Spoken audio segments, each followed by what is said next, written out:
Hey everybody, look at us. We're at the very last week of the course. Congratulations, you made it.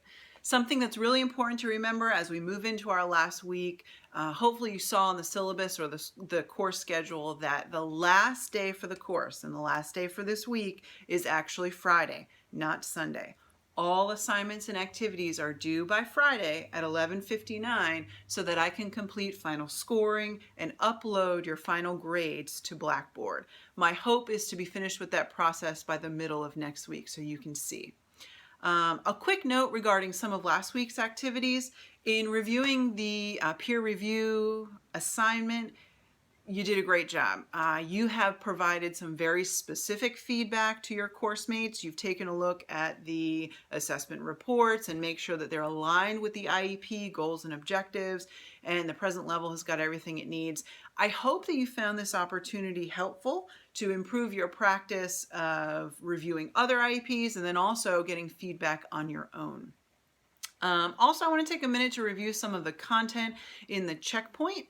It is very evident that you have a strong understanding of the difference between formative and summative assessments, and then also the difference of criteria-based assessments and norm-referenced assessments.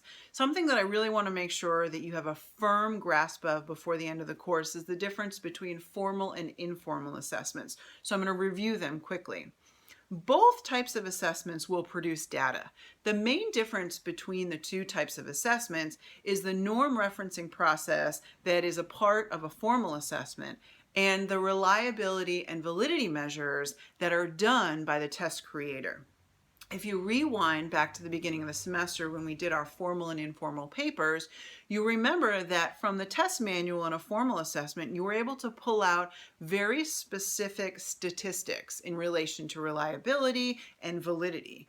In the informal assessments, you sort of had to consider on your own the things that may affect the reliability and validity. So that's the main difference between the formal and informal assessment. This week, we are going to be focused on diving a little further into some special considerations when working with diverse learners. In a way, that's all we've been talking about this semester because by nature, students with disabilities are diverse learners. In our discussions about reliability and validity and appropriate testing accommodations, we've considered how any changes to the presentation of an assessment or the way that we accept student responses could affect the reliability and the validity. So for this week, we're going to dive a little bit further into that. We will also apply these considerations to the assignment that you have, and the resources that we've put together will provide you with some really specific strategies for working with diverse learners. Your final discussion board this week is going to give you the opportunity to do two things.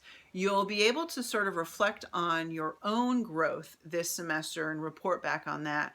And then also the way that it's designed is you're going to find a resource to share with your course mates that will help when you're working with students with disabilities in the future in terms of assessment. So you'll be providing a resource, and then you'll actually have the opportunity to sort of collect everybody else's resources by visiting their discussion board posts to kind of increase your toolbox a little bit before we end.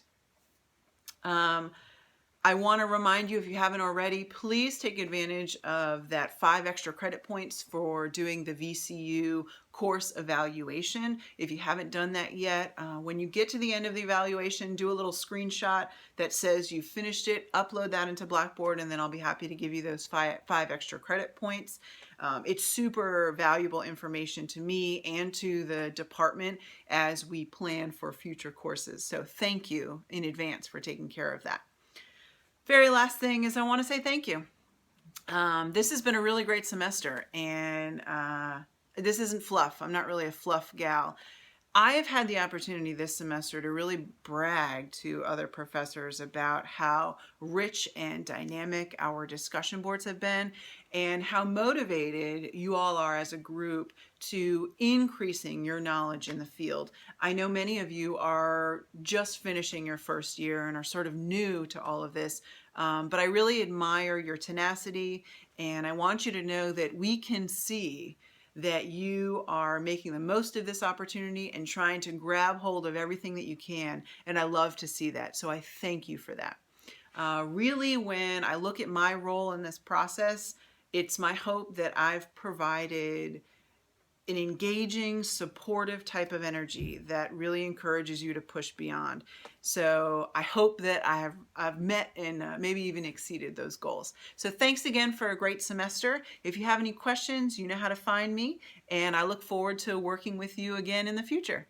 Thanks so much.